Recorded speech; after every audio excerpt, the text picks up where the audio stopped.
Hey, what's up? Welcome back. So, gonna start doing something new. Gonna do one content video a week and one podcast vlog a week. Hopefully I'm not just gonna do them in the office or in the garage. I do have some property about an hour away from here. I'm gonna start doing some stuff out there pretty soon. But it is summer, South Texas. Not that pleasant, but we'll figure something out. I also have to start getting ready for deer season. So anyways, moving forward after today, if you have comments about what's going on and what we talk about today, drop that in the comments. I'll address that at the beginning of the video next week and before I move into the content. And so with that, this week I chose 4 topics. The first topic's broken down into 2 pieces because there's 2 parts of it.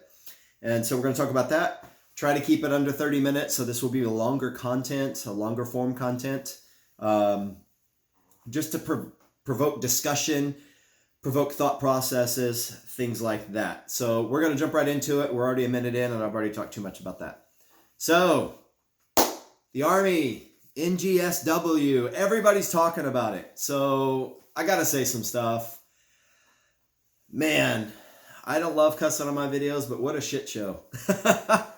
We have spent hundreds of millions of dollars telling the soldiers that the weapon you have is not good enough. We need a better weapon, only to discover that the weapon that they already have is just fine. Are you freaking kidding me? And so we do it again. You know, the XM8 program, and now we're on the NGSW, Future Soldier, all this stuff, and we just keep going back to the most important thing is boots on the ground, air defense, all that good stuff. And I'm going to read you something from Army Times. They are not the Army. So this isn't the Army beating themselves up. These are some editors talking about the NGSW. And this is very telling.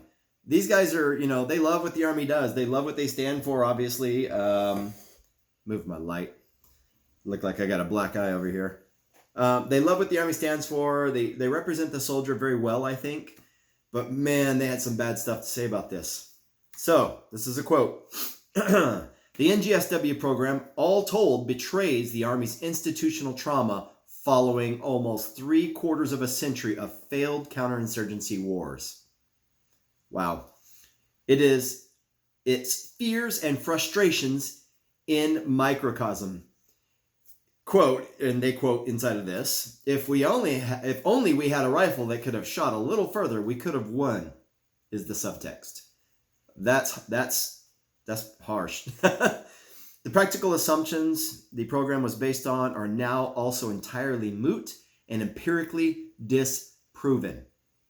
I want you to pay special attention to this because this is the most important part. The Army usually projects for what's the next war? What do we have to defeat next? If you've been paying attention to the NGSW program, the next war and the thing that we have to defeat next is this super duper Superman body armor that Russia has, or we thought they had. So Russia has neither issued as standard issue body armor, and there's some typos in this. I'm reading it straight out. Russia has neither issued as standard issue body armor, night vision goggles, nor even optics under the Ratnik program. The Ratnik program is what we were supposed to be defeating. It had this super duper body armor, these super cool weapons with sights, and like it hasn't happened. They don't have this stuff. They never have had this stuff. We've been lied to since I was a young soldier and the early part of the Cold War. Like, there's nothing that can explain it better than that. We've been lied to. So, any war with Russia, moreover, was never going to be a soldier to soldier. It was going to be air and armor based. Fact. Hence, the Apache helicopter and the way it can hover with the radar up top and all that, the longbow, all that good stuff. Anyways, here, soldiers would only screen armor. Don't tell Russia. I don't understand what that reference is. In World War III, the only time infantry would go toe-to-toe with opposing infantry is when both were isolated from the main body, a statistical improbability that has taken over procurement possibility by being deemed a practical probability, if not certainty. That hits that right on the head. Right on the head.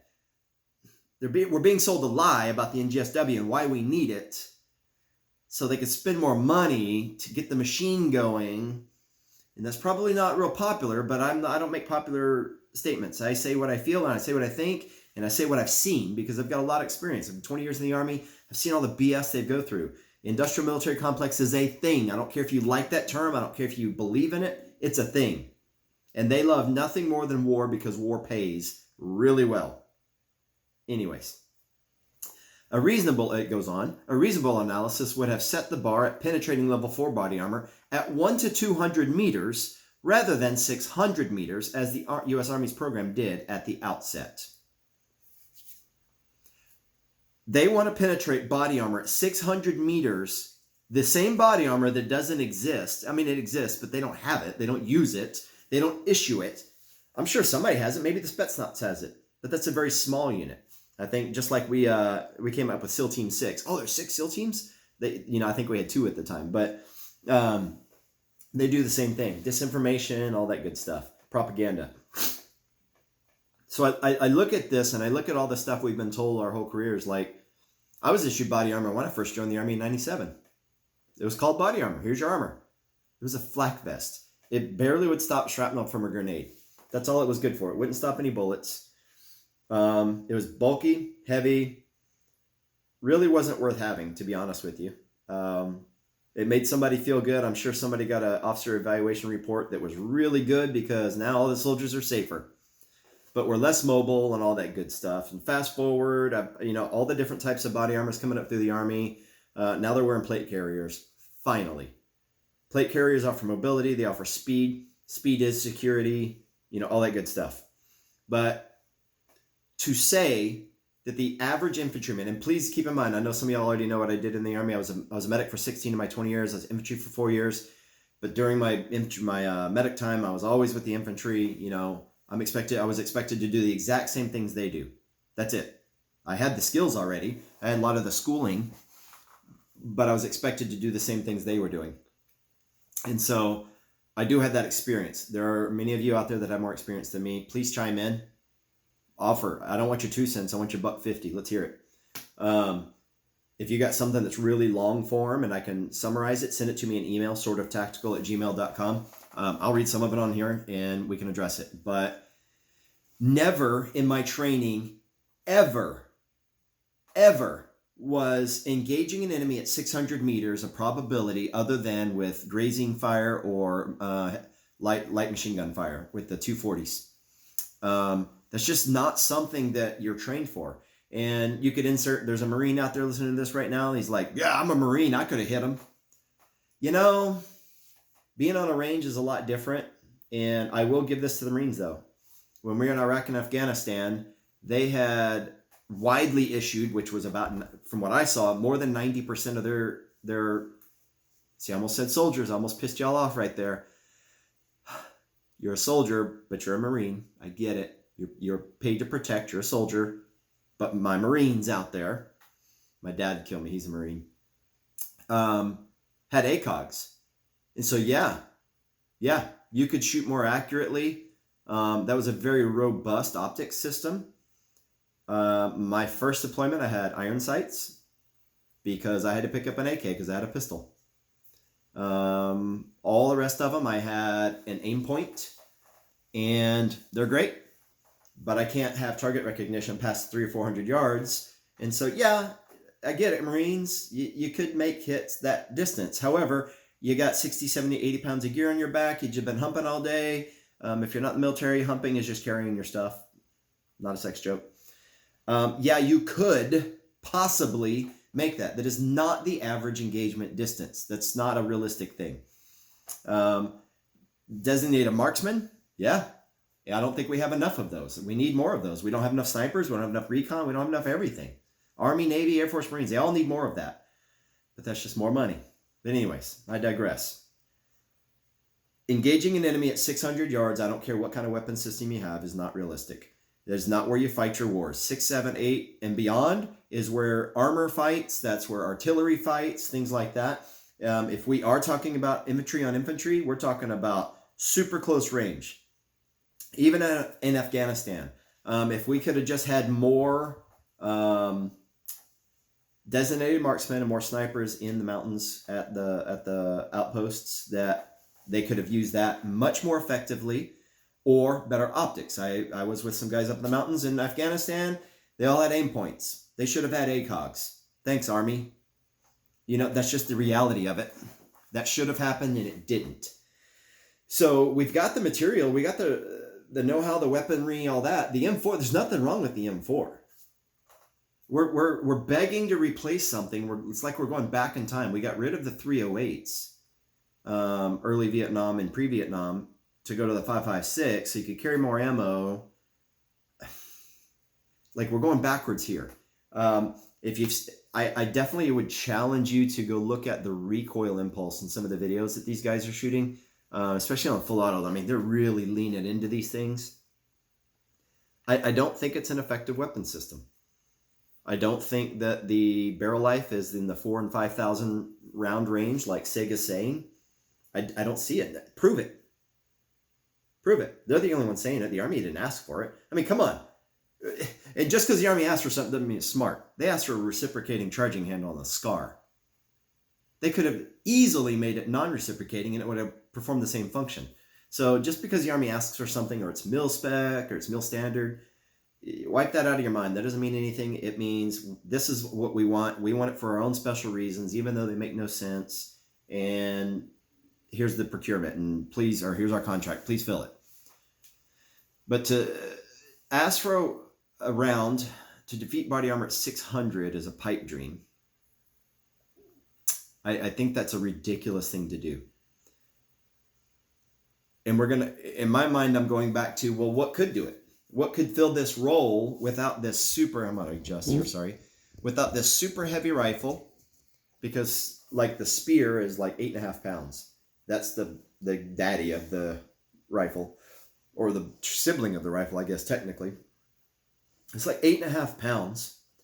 And then I'll get to the optic in a minute. So we're at 8.5 pounds. So now we jumped up almost 2 pounds on a rifle. It's a short barrel. And we're supposedly getting level 4 penetration at 600 meters for some reason. But in my mind, I keep going back to two specific calibers that could just be retrofitted into the M4 that would make much more sense. 6.5 Grendel, widely available. 6 ARC, newly available. They're already running DoD stuff. I mean, I'm sure it's not a lot. I think that's hyped up to, I think Crane Development for the Naval Special Warfare contracted that. I think that's who did that. Been digging some of the contracts. I can't necessarily find everything I need for that, but that's the indication. If it's working for them, it's going to work for the big Army. Make 6 ARC your new round. That's a great round. I love that round. I don't like it as much as my Grendel. I don't like either one of those as much as my 308. But if I had to carry, if you put me back in combat, where I've been numerous times, and you say, you have to have a weapon that you're comfortable carrying, that you can shoot accurately, that you can carry enough ammo for, and these are your 4 options. 6 ARC, 6.5 Grendel, 308, 6.8 by 51. 277 Fury is the civilian section. I'm going to stop at the first 2. So I'm going to look at 6 ARC and 6.5 Grendel. And then I'm going to look at how do I determine what I need ballistically. Well, I've got less wind drift and all that with the 6 ARC, just a little bit. The recoil's less with the 6 ARC. And on the high end on the 5.56, I'm shooting a 77 grain. If I'm Special Forces, they're all shooting 77 grain. Our guys aren't. They're shooting 62 to, I think that's 69 grain actually. It's a pretty okay round. But if that's my choice, and then I go up to 103 grain-ish, boat to hollow point, full metal jacket if you want, whatever, which we need to get away from that shit. I cussed again. We need that 100 grain bullet, or we can go up to the 123 of the Grendel. I think I might go 6 ARC on that one. It's a little bit lighter. I can carry more ammo. 30 round magazine, sized mag from AR. If you have the proper mag, I think it holds 25 to 28 of the ARC. I think that would have been a better choice. Will it defeat level 4 body armor at 600 meters? No. I'm not convinced the 6.8 by 51 will either. Or 51. I don't think that will either. I got to see it. Nobody's seen it. The Army says they've seen it, but whatever. I don't believe them. And then we have to look at some of the things that matter across the board. The Army pays hundreds of dollars for every M4. Hundreds. I just did math on one of the deliveries of the NGSW, the M5. It's the XM5 now. When it's fully adopted, it'll be the M5 because it comes after M4. They're around $7,000. That's not even the ammo. The ammo is going to be astronomical even for the government. So if you think you're going to get some surplus 277 Fury, 6.8 by 51, whatever you want to call it, for like $150, you're smoking crack. Ain't going to happen. $7,000 for one of the years of deliveries for, I think it was 30,000 weapons. 7,000. They pay less for that for our light machine guns. Now, the M250, the machine gun that they're building, that thing's sick. It's light. It shoots this round, which, whatever. If it shot a 6-arc or 6.5 Grindle, that'd be awesome too. But that's a sick gun. But I don't think the M5 is offering anything on top of what we have now that's worth thousands of dollars of increase, several pounds in weight. Now, my M4 in Iraq and in Afghanistan, 14.5-inch barrel, had a, I think it was the M4 red dot optic from aim point. I had a PEC 15, and I think I had a forward grip. And that was about it. And I think I was at 8.5 pounds, 9 pounds total with the full mag. Like, that's the bare weapon. And now we're going to add all this stuff again. And then let's get into the optic. Because I'm going to stop griping about the NGSW. Like, it's bad. I think this whole thing's a shit show.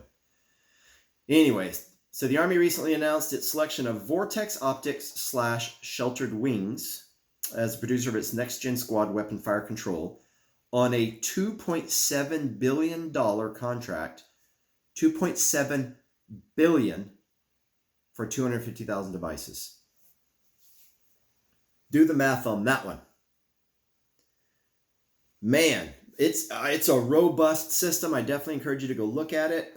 If I had a better laptop, I should have imposed that image here, but I don't. And I'm not buying a laptop right now.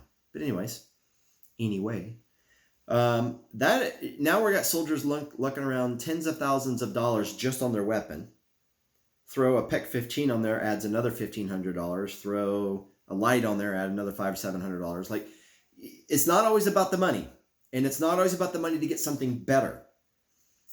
They're pushing this next-gen soldier stuff really hard because now with this system, I can laze something. I can send that signal to my teammates.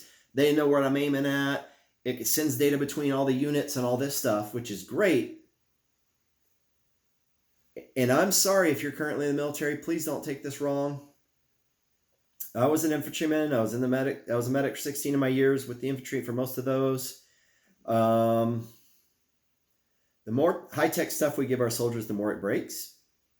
The less it gets used. I had some super high-tech stuff for a long time. We didn't use it. It's too complex.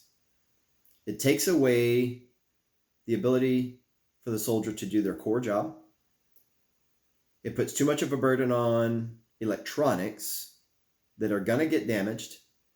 Insert comments about sending your stuff back to Vortex, I guess, although I've never had to do it. And I'm going to have to digress back to the initial weapon. This weapon's got more recoil. So we're giving a heavier, higher recoiling weapon with tens of thousands of dollars in value more than the original M4s to soldiers. My infantrymen, man, I'm sorry I'm about to say it. Less than half the infantrymen qualify expert anyways. Now we're going to give them a heavier recoiling rifle. Infantrymen are not gun guys, generally speaking. Army guys are not gun guys, generally speaking. Hell, I know 11 Bravo or 18 Bravos, which are special forces weapons guys. They're not gun guys. They know enough to have their jobs, but that's it. Like, I've got one I'm really good friends with. He's a great guy. He calls me when he needs ballistics information. Like, you're an 18 Bravo, man. You should know this stuff. I've taken a course on foreign weapons, but this was like 18, 20 years ago. Like, and I still got that knowledge. Like, a lot of these guys don't have that knowledge. You hand a standard infantryman an AK, he has no clue what to do with it. Half of them, more than half of them, don't qualify expert. They can't shoot. Let's just say it. Just quit being coy about it. Like, they can't shoot well enough to give them a heavier recoiling weapon. Now, what could we do with it then? Maybe a squad designated marksman has this weapon, but then that screws up logistics. I truly believe they need to all have the same caliber. Now, if you got your machine gun crews, your machine gun platoon or squad that's intermixed between your squads like they should be, your fire team, your two fire teams, your squad's going to have a machine gun attached to you. So 240. Well, you go, okay, we can do 6.8 by 51 on that. And maybe for your squad designated marksman. But we got to find a way to get this weight down. We got to find a way not to have a $10,000 optic sitting on top of your weapon. And we got to find a way to make this make more sense, because we're now defeating this fictitious thing at 600 meters. I've shot at people really far. I have shot at somebody that far before. I don't know if I hit him, but it bought us time. That's all I needed. And so that's kind of ridiculous to me.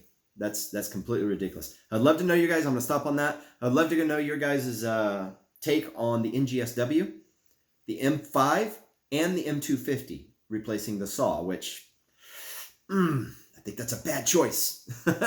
We can make the receivers out of titanium or something like we did with the 240s and make them better. But I'd like to hear that about your opinion on it. Let's drop that in the comments. If you got long form comment on that, sortoftactical@gmail.com. Next one, number 2, food storage. Food prices suck. They're not going to get any better. Even the president's like nobody's doing anything to make this better. If you're waiting for the government to make the food shortages and pricing better in America, I got news for you. You're probably going to die hungry. And that's what you're going to die of, if that's what you're waiting for. It's not the government's responsibility to make sure that we're comfortable. It's your responsibility to make sure you're prepared. And so right now, well, technically a year ago, but right now is the next best time to get food storage. And I'm not talking about like some crazy stuff that can store for 50 years. I'm talking about 1 year. So if you have 2 weeks of food in your house, go buy some more and have 3 weeks. Figure out how to make 6 weeks, 12 weeks, 24 weeks, and then a year. And it's the stuff that you eat every day. Other than milk and bread and the things that perish in a short period of time, canned goods and stuff like that last a long time, years. Excuse me. They last years. And so today is the second best day to beef up your food storage for your home and for your family. If you're single, this is going to be really cheap. And do not go buy a buttload of ramen. You're going to just be malnourished. All right? This is also a good time for, I'm not going to go too deep into this because I just wanted this to be about food storage. This is what I've been planning. This is what I've been doing lately, is making sure we have more foods in the house that are available long term. Beans, rice. I got like 80 pounds of pinto beans. I have other stuff too. I have over 150 pounds of rice. We food storaged stuff to make tortillas. I'm a sucker for some handmade tortillas, so my wife kills it. It is good. And so look at your food storage. Look how you can do this on the cheap. If you want a video on that, let me know. There's so many out there. There's guys out there that do way better than me, so I don't know. It's not my thing, even though I do prep. So food storage. If you don't have it, somebody else will, and you're going to miss out. Having a bunch of packs of seeds in your garage stored in some bin, because one day when the shelves are empty, you're going to go plant it. You're going to die hungry. You need to learn how to plant them now. Today I'm building some boxes to learn how to plant vegetables. I don't know what I'm doing. I'm going to figure it out. I'm reading stuff, learning stuff. But today is the second best day for food storage. A year ago was the best day. Yesterday was better than today. So plan for the future. I don't think our society is going to fall apart just yet. I think our food delivery systems are failing, just like every other logistics system in this country. And the problem with that is everybody's now like, well, why can't the government just take it over? Double face palm. I would just challenge you. Drop it down in the comments. What has the government taken over that they've done well?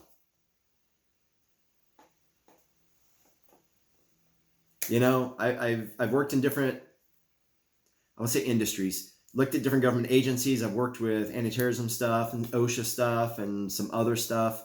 And I've seen how the government operates. They do nothing correctly. They do nothing efficiently. And they do nothing but spend your money on crap that doesn't need to be spent on. If you have a different outtake on that, I'd love to hear it. So, next piece. Number 3. One piece of EDC equipment that I carry. I carry a couple different things. I carry them in a couple different manners, a bag on my person, things like that, in my car, stuff like that. But I think one of the important things that every guy should have, guy/gal, it's a good knife. Good is relative. It needs to be good to you. And so I'm in Texas, and we have this place called Buc-ee's.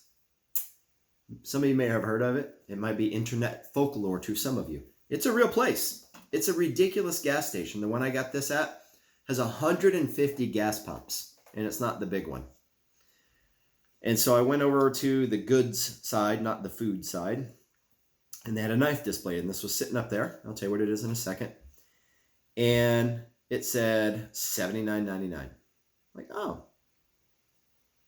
not too bad of a price. Let me see what it is. And I look closer. It's a Boker Plus. And I like Boker knives. I have a few that I use for hunting and things like that. So this is the Boker Carousel. It is not a small knife. I wear size 11 gloves, so I don't have small hands. All right. This is the other side. The clip is reversible, and this is stupid sharp.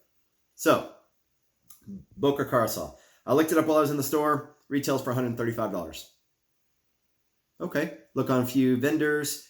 It's anywhere between $100 and $110. So I was like, $79.99. I'll take it. Why not? It was our anniversary weekend too. So my wife's like, yeah, go ahead and get it since I didn't get you anything. I can say that because she doesn't watch my videos. Overall length, 8.4, 8.39, 8.4 inches. Blade length is 3.43.